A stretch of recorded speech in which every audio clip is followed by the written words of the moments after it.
and fold it in the other direction and score it down, and then turn it around and do the same again.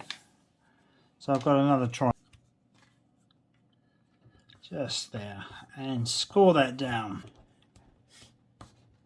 nicely so you've got nice solid, and then open it up so it's half of the. Now what you want to do is you want to open it up and separate over, so you've got, why not put a line across the top as well. Let's turn that around to do that, and we're going to do the same on this side.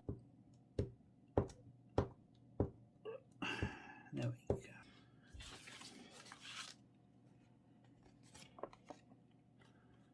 Connect this one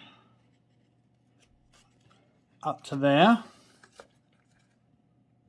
making sure it's nice and neat with the line, and that becomes the center point to fit on our house.